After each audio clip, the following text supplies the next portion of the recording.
귀한 찬양 감사합니다. 이 시간 서로에게 이렇게 인사했으면 좋겠습니다. 하나님의 은혜로 승리하는 한 주 되시길 바랍니다.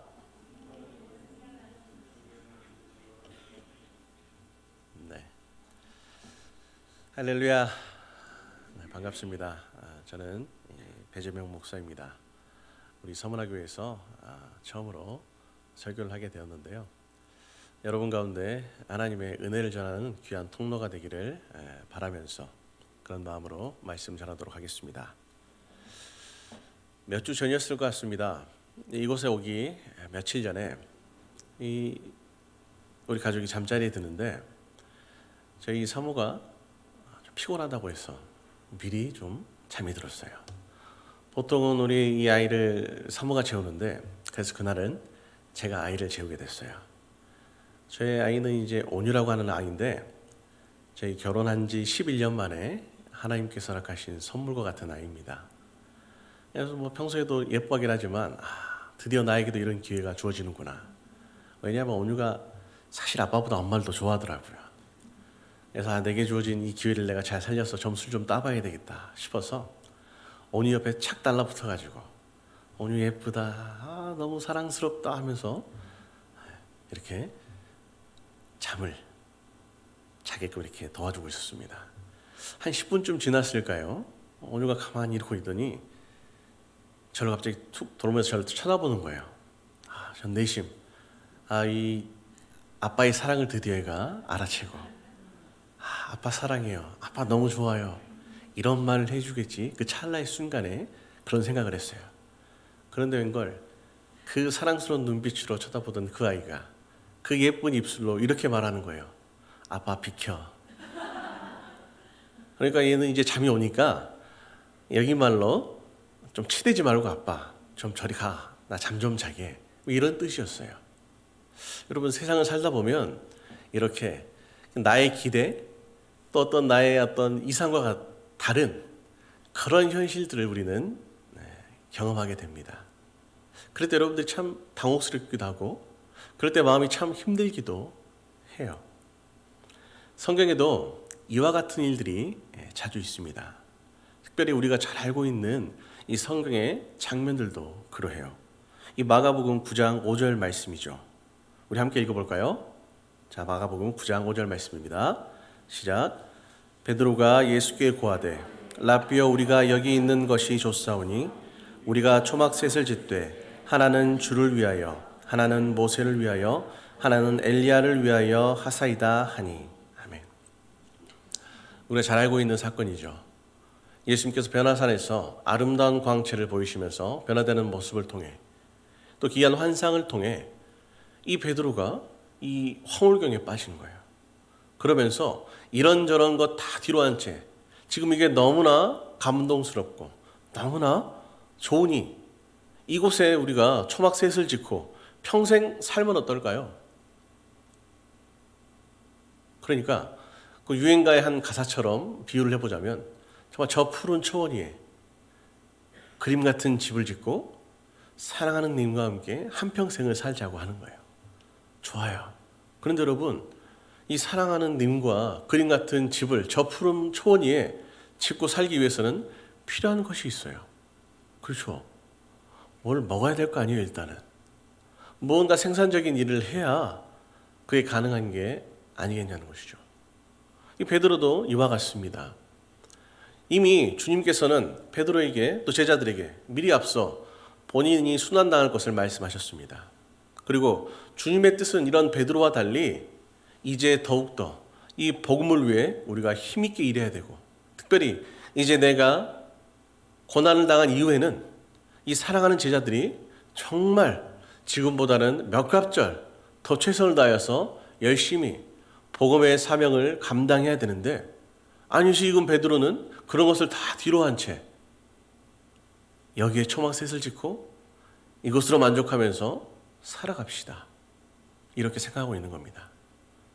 이런 것들을 보자면 우리도 신앙인으로서의 삶이 어떠해야 될지를 한번 깊이 고민해 볼 필요가 있습니다. 하나님의 은혜가 좋죠. 하나님의 사랑이 좋죠. 그러나 그것에 마치 이 베드로처럼 마치 어떤 황홀감에 빠져서 이것이면 족합니다. 내 평생은 하나님께 받은 은혜로 그냥 충만하게 거하는 것으로 만족합니다가 아니라 하나님께서는 그런 받은 은혜가 네게 감사하다면 열심으로 나를 위하여서, 복음을 위하여서, 하나님의 나라를 위하여서, 교회를 위하여서 일하라고 그렇게 말씀하신다는 사실을 우리는 잊지 말아야 할 것입니다. 여러분, 그러한 것이죠. 우리의 신앙이라는 것이 그러합니다. 어떤 황홀감에, 기쁨에 취해서 그것으로 만족해 살아가는 것이 아니라 더욱더 세상 가운데 힘써 성도의 마땅한 삶을 살아내는 것, 그것이 성도의 신앙이라 할 수 있는 것이죠. 오늘 우리가 함께 살펴본 이 말씀, 우리가 잘 알고 있는 말씀입니다. 예수님부터 파송을 받아 복음을 전하는 제자들의 모습이 나타나요. 이 사건에도 기대와는 다른 현실을 마주하는 이 제자들의 모습을 우리는 볼 수 있습니다. 오늘 말씀을 우리가 함께 살펴보았잖아요. 이 본문을 보시면 예수님께서 제자들에게 이제 너희가 전도를 하라고 그렇게 명하십니다. 그러자 제자들은 열심히 예수님께서 명한 바대로 그들을 회개하게 하고 귀신을 내쫓고 복음을 전합니다. 능력을 과시해요. 그러고 나서 이제 그 이후의 삶이, 그 이후의 모습이 어떠했는지 본문이 속해 있는 마가복음 6장 30절과 31절 말씀에 기록되어 있습니다. 재밌는 것은 이 한 가지의 사건 사이에 곧 우리가 함께 살펴본 본문의 다음 한 단락이 삽입이 되어 있는데 전혀 엉뚱한 내용이 삽입이 되어 있다는 것이죠. 24절부터 29절까지 등장하는 이야기는 다름 아닌 세례 요한의 죽음에 관한 이야기입니다. 이 마가는 하나님의 계시를 받아서 의도적으로 이 사건을, 이 복음을 전하는 사건 사이에 삽입을 시키고 있어요. 이 세례 요한의 죽음을 보자면 그런 거예요. 헤롯 왕이 이 헤로디아의 요청에 의해서 세례 요한을 죽인 것이 이 우리가 보는 이 사건의 전말입니다. 그런데 거기에는 의도가 있었어요. 그것은 다른 것이 아니라 세례 요한이 전하는 메시지가 헤롯 왕 입장에서는 부담이 됐던 것이죠. 그래서 그를 죽인 것이죠. 그는 그렇게 생각했습니다. 이 헤롯 왕 입장에서는 이 세례 요한이 죽었으니 이제 이러한 메시지는, 나를 위협하고 내게 부담이 되는 이런 메시지는 더 이상 들려지지 않겠지. 그러나 웬걸 얼마 지나지 않아서 예수님과 제자들에 대한 소식을 들어요. 그리고 그들이 전하는 그 복음을 들으면서 이런 생각이 들었다는 것이죠. 분명히 세례 요한은 죽었는데 세례 요한이 다시 살아났나? 라고 말이죠. 이것이 본문의 바로 앞장에 있는 이 마가복음 6장의 첫 번째 사건도 우리가 한번 상기를 해볼게요. 이 사건은 예수님께서 고향에서 열심히 담대하게 복음을 전파하시는데 웬걸 그곳에서 오히려 배척을 당하시는, 박해를 당하시는 그러한 장면이 나타납니다. 그럼에도 예수님은 자신의 사역을 묵묵히 그리고 담대하게 감당하시는 모습을 봅니다. 이 일련의 내용을 보자면 하나님께서는 마가를 통해 우리 가운데 분명하게 이러저러한 사건, 특별히 이 세례 요한의 사건을 삽입함을 통해 우리 가운데 분명히 전하는 메시지가 있는 거예요. 하나하나 단순히 그 사건 자체만이 아니라 이 구조, 이 배치만으로도 우리 가운데 주시는 메시지가 있는 거예요. 그 메시지는 다른 것이 아니라 이와 같이 복음이라는 것은 고향의 사람들이 막던, 헤롯 왕이 맞던 어떤 것과 상관없이 복음은 전파되는 것이라고. 하나님의 나라의 확정이라는 것은 사람의 힘으로는 막을 수가 없는 것이라고 우리 가운데 분명하게 말씀하고 있습니다. 예수님께서 이 제자들을 파송하신 이 본문의 이야기를 우리가 이 시간 또한 깊이 있게 나눠볼 텐데요. 이 말씀을 보자면 우리의 삶에 밀접한 관계가 있다는 것을 우리가 깨닫게 될 것입니다. 8절과 9절 제가 읽겠습니다. 명하시되 여행을 위하여 지팡이 외에는 양식이나 배낭이나 전대의 돈이나 아무것도 가지지 말며 신만 신고 두벌옷도 입지 말라 하시고. 아멘. 여러분 생각해 보세요. 긴 여행을 지금 가는데 아무것도 가져가지 말라고 합니다. 그 기한을 정해놓지 않는 여행 가운데 사실 준비할 게 얼마나 많습니까? 여러분 한번 생각을 해보세요. 여러분들이 가족들끼리 여행을 가시거나 아니면 교회 안에서 무언가 여행을 갈 때 별별 짐들을 다 싸잖아요. 특별히 우리 여성도님들의 짐을 보면 뭘 그렇게 많이 싸셨는지 본인의 몸보다 더 큰 캐리어를 끌고 다니시는 분들도 쉽지 않게 봅니다. 그런 것처럼 여러분, 여행이라는 것은 어떠한 일이 일어날지 모르는 그러한 상황에 대비하기 위해서 우리가 여러 가지 것들을 챙기는 게 상식이라고 말하잖아요.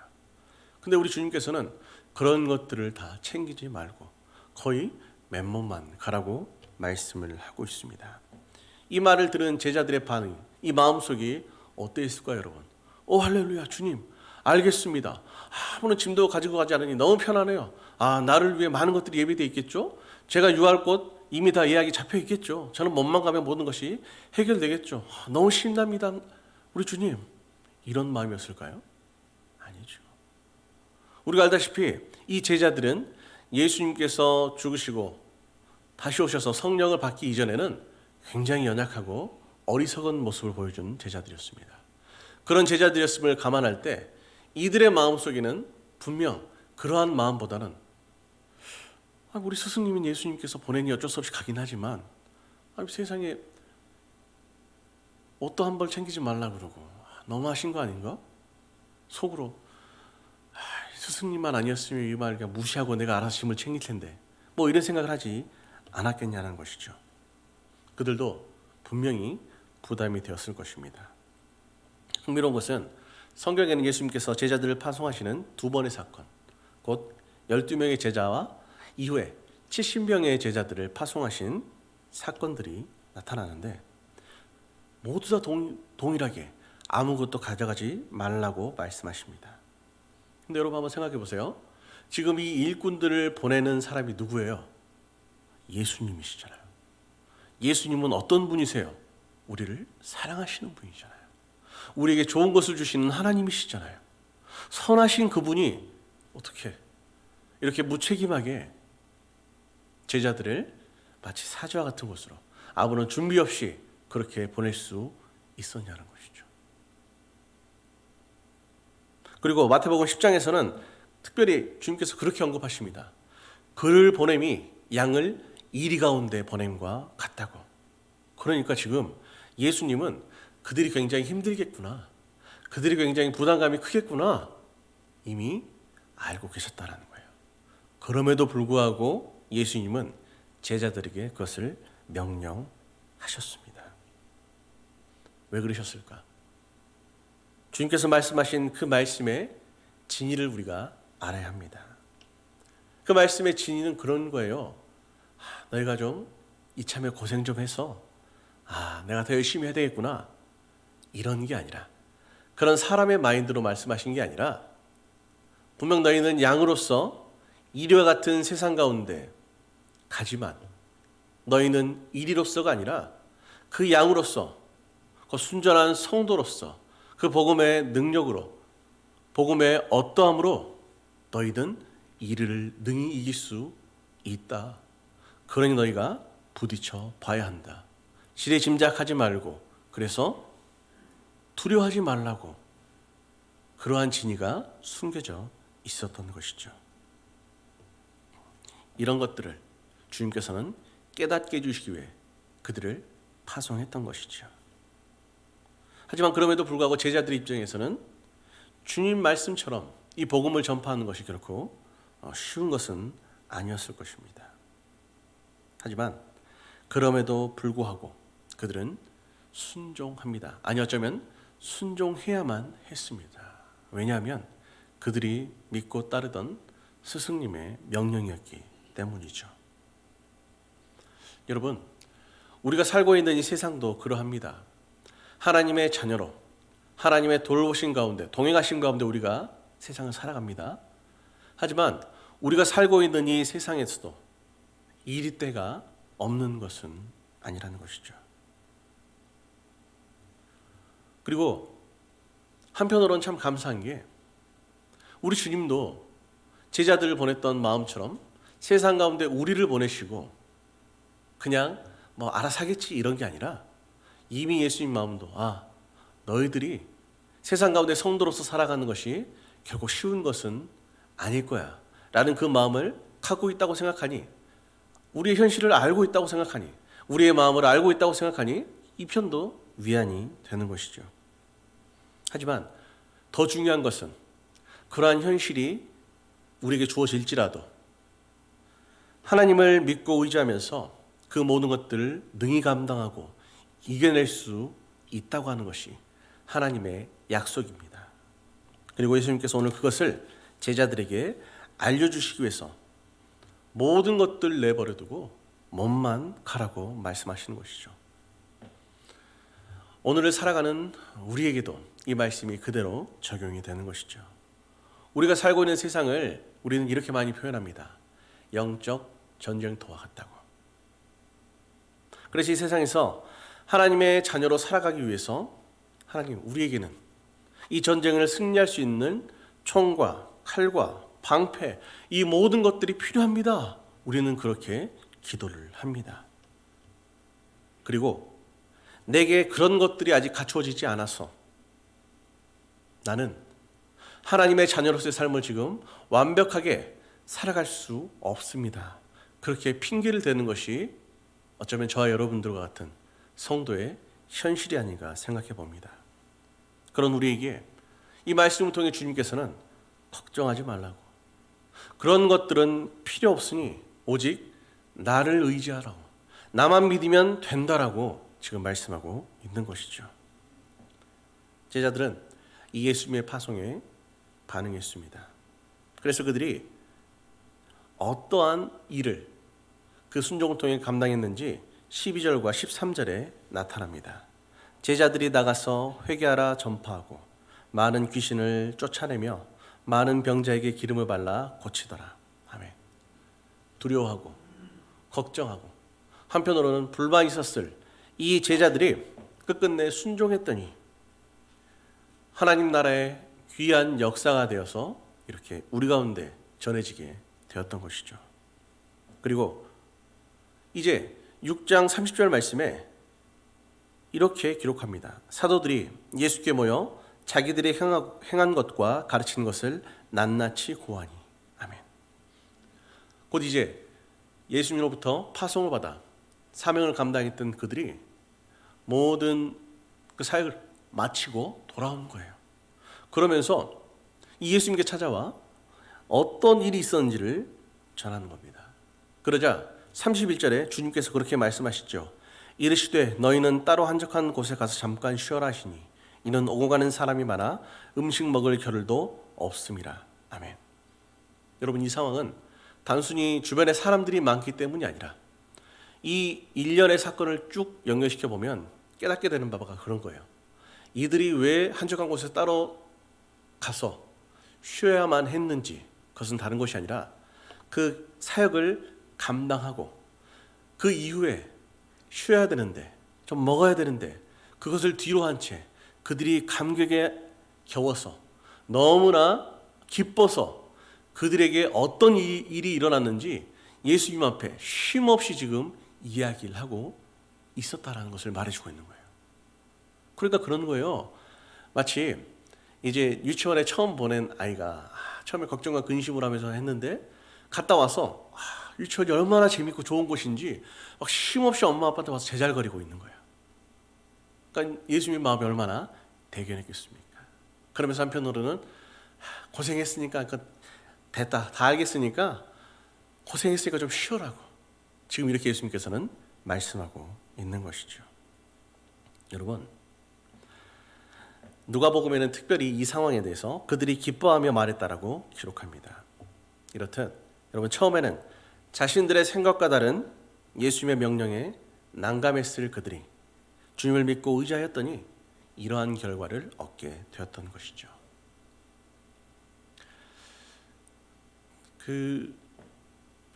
제가 바로 이 직전에 사역하던 이 구미 상모교회라는 곳에 한 여집사님이 계세요. 그 여집사님은 한 3년쯤 전에 먼저 섬기던 교회에서 조금 교회에 분란이 있어서 신앙생활을 본인이 하기가 쉽지 않겠다 싶어서 저희 교회로 3년쯤 전에 오신 집사님이에요. 이 3년밖에 되지 않은 집사님께서 되게 열심히 최선을 다해서 섬기는 거예요. 그렇다고 뭐 그분이 상황이 뭐 그렇게 썩 괜찮은 상황은 아니에요. 일찍이 이 남편과 헤어져서 두 아이들 오랫동안 홀로 키우면서 물질적으로도 그렇게 넉넉지 않는 그런 집사님이셨습니다. 그럼에도 불구하고 교회 일에 헌신하시고 어려운 상황에서도 특별히 이 복음을 전하는 일에 최선을 다하시는 그런 집사님이셨어요. 그러니까 홀로 두 자녀를 키우는데도 제가 월급을 대충 얼마 받는지 아는데 과연 그게 가능할까 싶을 정도로 생활을 하시고 그 돈을 모아서 이제 그렇게 선교 헌금을 한 번씩 그렇게 하시더라고요. 누가 봐도 믿음이 출중한 집사님, 정말 주의 일을 위해서 최선을 다하시는 집사님, 많은 사람들의 칭찬을 받는 집사님이셨어요. 그럼 우리 생각에 이 집사님은 하나님의 은혜를 날마다 누리는 게 마땅하잖아요. 그런데 웬걸 한 9월쯤에 갑자기 이분이 회사에서 하는 검진을 받으셨는데 유방암 판정을 받으신 거예요. 너무 화들짝 놀래서 이제 이러저러 기도하던 중에 어찌됐든 최대한 빨리 이 서울에 있는 어딘가요? 연세대학교 이름이 갑자기 생각이 안 나네요. 맞아요. 똑똑하시네요. 뭐 서울 사셨나 봐요, 다들. 신촌 쪽에 살다 오셨나 봅니다. 세브란스 병원에 이제 감사하게도 빨리 이 진료가 잡힌 거예요. 진료를 해서 일단 검사를 한번 1차로 했습니다. 그런데 웬걸 처음 소견을 받은 것보다 더 상황이 안 좋은 거예요. 처음에는 뭐 1기에서 2기 사이쯤 될까 뭐 그렇게 해서 기도하면 될 수 있을까 이렇게 했는데 1차 검사 결과가 거의 뭐 2cm가 넘고요. 그러니까 2기에서 3기 정도 되고요. 거기다 이것이 하나만 있는 게 아니냐. 이 주변으로 이 종양들이 몇 개 있어서 거의 한 10cm에 가까운 그런 부분이 이제 됐다라는 거예요. 안 되겠다. 그 병원에서는 좀 더 정밀하게 검사를 해보자라고 더 자세하게 검사를 했어요. 근데 그 담당하시는 이 교수님들 중에 그 어떤 교수님, 특별히 이 뼈에 관련된 암을 전공하신 어떤 분이 이 여러 사진을 보더니 하나를 발견한 게 이 골반 쪽에 있는 내양 쪽에 이 종양으로 보이는 큰 덩어리들이 많이 보인다라는 거예요. 그러니까 이거는 이제 2기냐 3기냐가 아니에요. 처음에는 1기냐 2기냐를 다퉜는데 잠시 후 2기냐 3기냐로 넘어갔고 이제 2기냐 3기냐가 문제가 아니라 몇 달이나 과연 살 수 있을까를 논의하는 그런 상황이라는 것을 말했던 거예요. 그러니까 제가 봤을 때는 이 교수님은 선의로 말했던 것 같아요. 자기가 이 일을 30년이나 지금 해왔는데 나중에 결과는 한 2, 3일 있으면 나타나긴 하겠지만 실제로 본인이 예견하건대 이것은 종양이 거의 99% 맞다고. 그러니 뭔가를 준비하라는 말을 들었다라는 거예요. 그때부터 이 집사님은 마음이 무너져 내리는 거예요. 주변 교회 사람들이 기도합니다. 열심히 마음 잡으세요. 위로해도 위로가 통하지 않는 거예요. 저도 마찬가지였어요. 그런데 곰곰이 집에서 기도를 하면서 생각해 봤더니 안 되겠는 거예요. 아니 본인이 이미 내가 죽을 것이라고 얼마 있어 죽을 것이라고 그렇게 결론을 내리고 그렇게 무너졌어.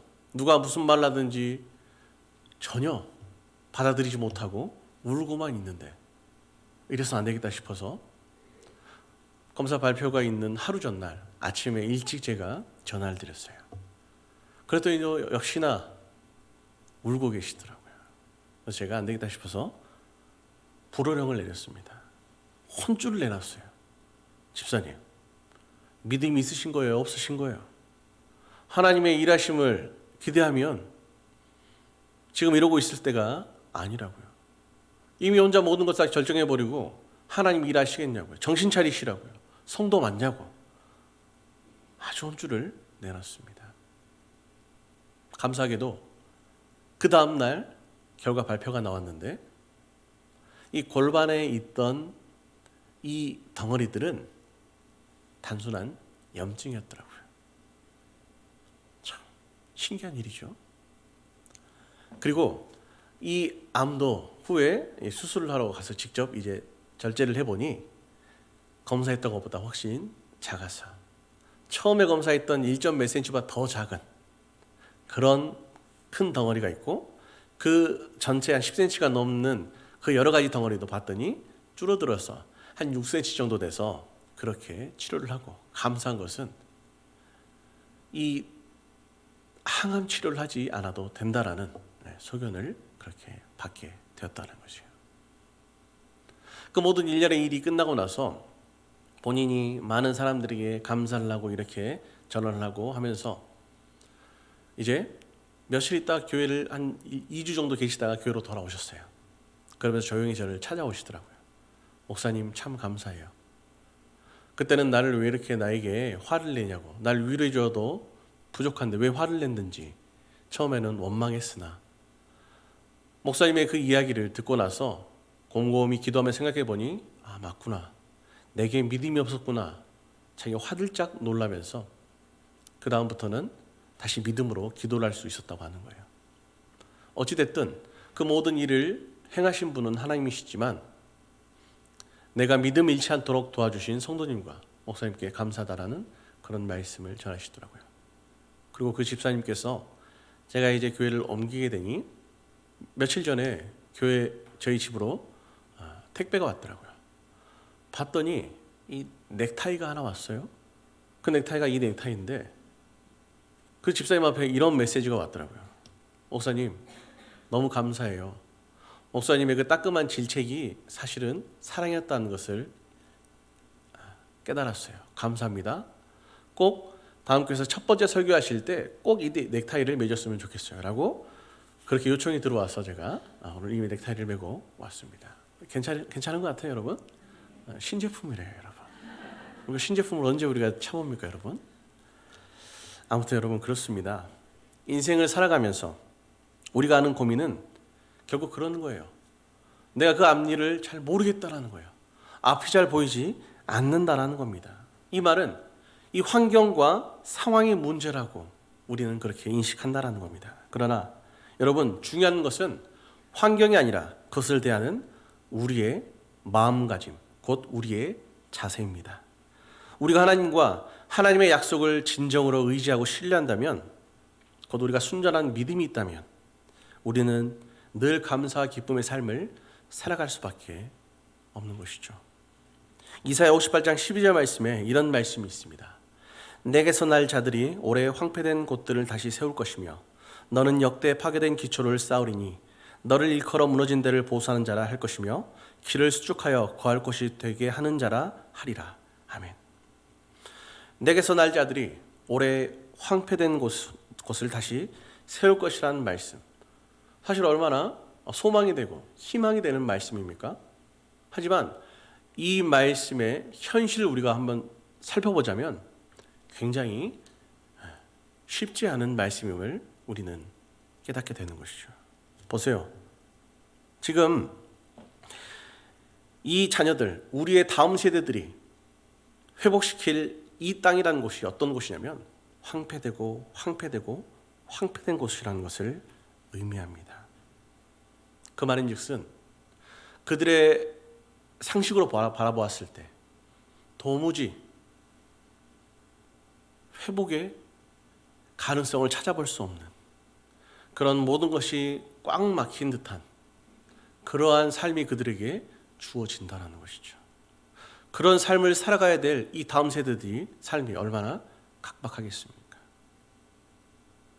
그러니까 이 말씀은 물론 하나님께서 우리 가운데 주시는 회복의 희망의 메시지이긴 하지만 동시에 우리와 다음 세대들 입장에서는 우리가 짊어져야 될, 우리가 감당해야 될 그런 현실이라는 것을 분명하게 보여주고 있는 것이죠.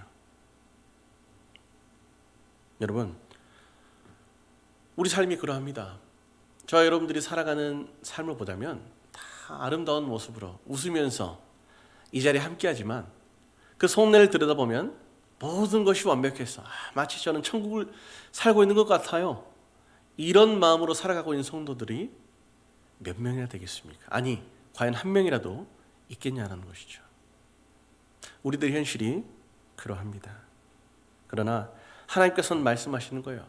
그런 상황을 바라보지 말고 믿음으로 살라고 말이죠.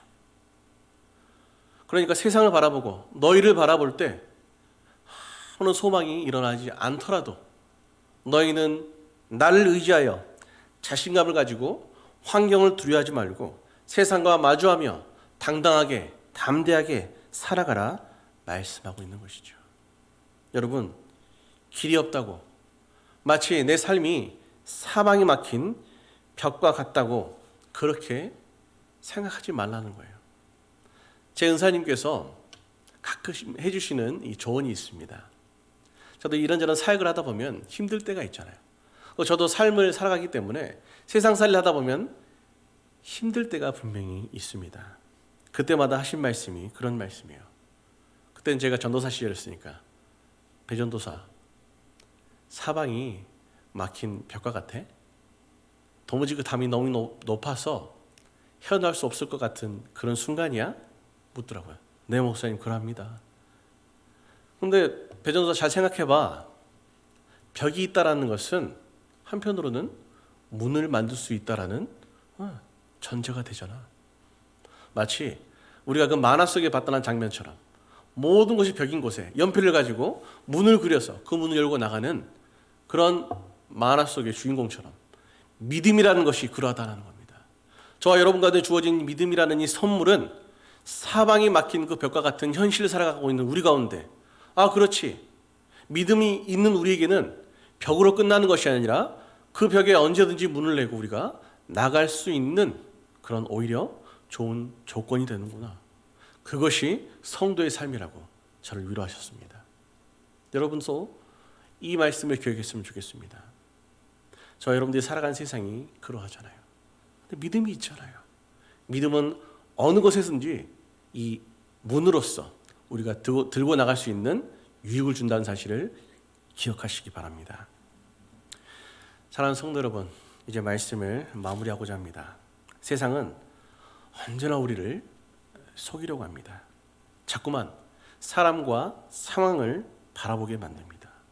그로 인해 우리 가운데 할 수 없게끔 포기하게끔 만들고 있습니다. 하지만 우리 하나님은 언제나 세일을 행하시는 하나님이시죠. 그러니 우리는 상황이 아닌 하나님의 약속을 믿음으로 언제나 그 살아계신 하나님만을 바라보고 의지하기를 소원합니다. 그렇게 오늘 우리가 함께 살펴본 이 말씀은 언제나 넘어지지만 다시 일어설 수 있는 힘과 용기가 되는 것입니다. 이 당시 유대인들은 세례 요한이 죽자 모든 것이 끝났다고 생각되었습니다. 하지만 이 예수님과 제자들을 통해서 그 복음은 다시 힘있게 전파되었습니다. 저 여러분도 살다 보면 힘들고 어렵고 그로 인해 좌절하고 싶은 그러한 상황이 분명히 있을 것입니다.